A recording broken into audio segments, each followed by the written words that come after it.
Hello and welcome. My name is Evgeny Rusakov and you're watching TVP World, interview from Vilnius. On the 23rd of August, Lithuania, Latvia and Estonia celebrated the 36th anniversary of the Baltic Way. Back then, in 1989, citizens of the three Baltic states formed a human chain stretching approximately 670 kilometers, connecting Tallinn, Riga and Vilnius. The event was timed to coincide with the 50th anniversary of the signing of the Molotov-Ribbentrop Pact. To discuss this event, we are joined today by the Lithuanian MP Emanuelis Zingeris. Emanuelis, glad to see you in our studio, sir. Thank you for joining us. Welcome for everyone. I'm glad to be with you. Emanuelis, so I know for sure that you actually took part in all what was happening back then in 1989. So it was a great honor for me. How personally do you remember that day? Personally, I remember that I stood like a member of Council of Sąjūdis. Actually, I was elected to be in the Council of Sąjūdis in '88. So in '89, we took decision, very important decision, that the crucial thing is to demask, to show for the world how cruel, brutal and terrible was conspiracy between Adolf Hitler and Joseph Stalin. That was not known worldwide about Molotov-Ribbentrop Pact, and especially about secret protocols signed to this pact. It was our idea, Professor Landsbergis' idea, after that in consultation with Latvian and Estonian people's fronts. I remember all those guys synchronizing that our message should be done on 23rd of August, on the day when the pact was when this puppet theater created by Hitler and Stalin. So it was a message that we are building our democracies and rebuilding our statehoods. Emotionally, we were supported by all the world. From other side, I would like to only remember that we have massive support of Solidarność movement from Warsaw, and our friends from Poland were massively present in their intellectual discussion how to destroy the Soviet Union, how to establish Baltic States, how to find the way, how to celebrate together our legacy of Rzeczpospolita, sort of make constitution and this huge legacy of our Lithuanian Polish Commonwealth. That was extremely helpful, especially for Lithuania. Emanuelis, let me take it from here. Current political situation in Lithuania. And at this specific moment, I could say that this current political situation shows that society is very divided. So do you think that after 36 years of the events that happened in 1989, something like Baltic Way could happen in today's Lithuania? Sure, can happen.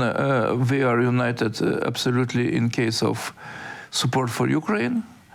I don't see any serious threat to our unity in supporting Ukrainian course of freedom in today's fight against war of aggression of Russia against Ukraine. So you see that our voice in European Union and in NATO, voice of Baltic States and Poland and Finland now become very reasonable.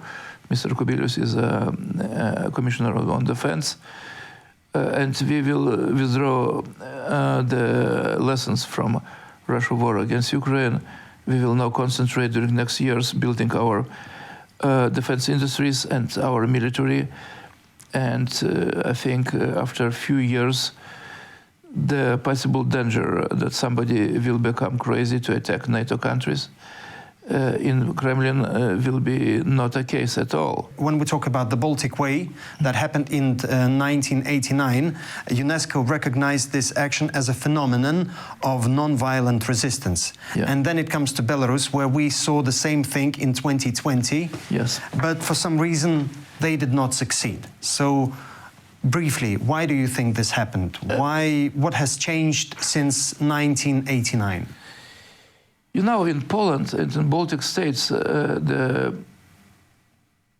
Soviet communist realities were actually mostly not accepted through 50 years of Soviet occupation. So all those, the feeling that Moscow is the next capital was not existing in Vilnius, Riga, Tallinn, Warsaw. We feel more Paris, London, Brussels. Intellectuals were trying to distance themselves from communist kolkhoz realities. Poland were happy. They have no kolkhoz, thank God, and they saved their villages in Poland. In Belarus, they have only few years of their independence. The terrible repressions of 1937 avoided in Baltic countries and in Poland was not avoided. In Minsk, they killed flatly the best poets, writers, intellectuals, members of pre-revolutionary parties in Belarus during the Stalin repressions. So the total annihilation of Belarusian intellectuals in Stalin time, even more like in the Baltic countries, the not existing memories of their grandfathers and parent time of lucky memories of Baltic states when they have freedom. When they have freedom, independence. They have not such a footnote to say that we have just fresh, modern, competitive Western state like it was in the Baltic, Poland, Czech Republic. So I'm very proud having such people like Madame Tikhanovskaya and others. We are hosting Russia opposition, Navalny opposition too, like Mr. Volkov. But in the same time, they're under huge KGB pressure in Minsk, and don't forget, not only that, you should remember the artificial created traffic by order of Lukashenko and KGB of illegal immigrants. That's right. On our Polish, Lithuanian, Latvian borders. And that was just discovered interviews with the officers of Belarusia border army, who were just telling to us how artificially it was constructed, putting those poor people from Syria and Iraq to our side. So means Lukashenko controlling all level of terror. And now we have, after last maneuvers, Russian maneuvers in Belarus, Russian army staying there. We have new factors of combined two terror regimes in one place. Moscow terror regime is above Belarusian terror regime inside of Belarus. And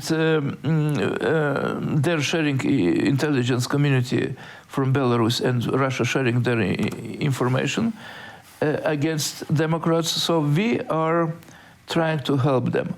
And we have, after all debates, a little bit different attitude. You saw that on the Lithuanian parliamentary side, those debates about Belarus and Russia.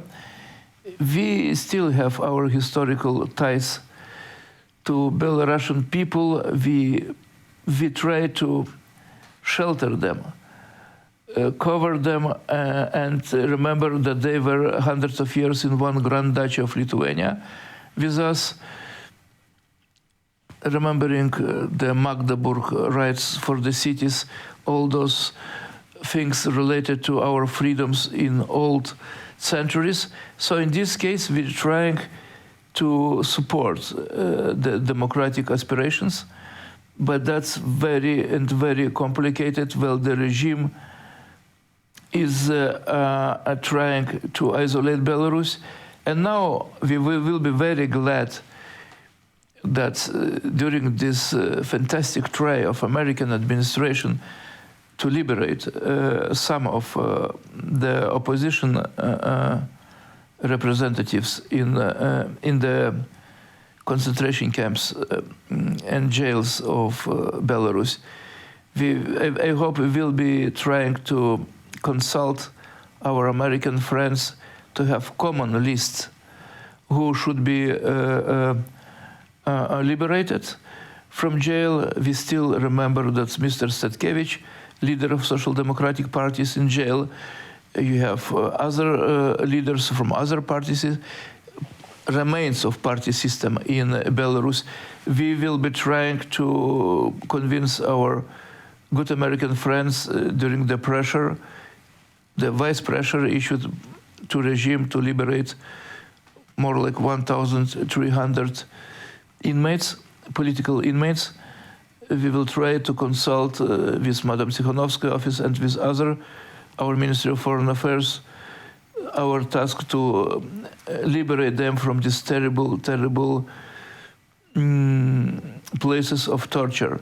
So in this case, we are facing together with Poland, like it was in Soviet time, Iron Curtain. We are trying to, from one side, to make our borders stronger. During the last few years, we built a strong border, but at the same time, we're trying not to forget that those extremely brave people, especially like in Kalinovsky battalion, they're fighting on Ukrainian side.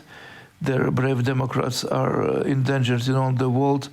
Well, KGB from Minsk are following them in every place. We are thankful to Polish side that finally they detected and they helped us to bring, after 5-6 years of investigation, this case showing that Mr. Lukashenko is a terrorist who is kidnapping people from airplanes. So in this case, it was United Polish-Lithuanian Action trying to explain for the world how dangerous is the regime in Belarus. But at the same time, we love Belarusian people and trying together with Latvians and Poles to coordinate the help for Belarusian Democrats.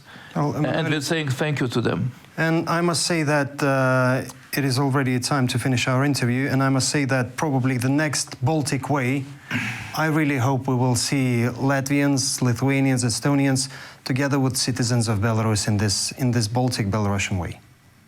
Yes, I hope. Let's hope that after liberation of Ukraine and probably proper free elections in Moldova,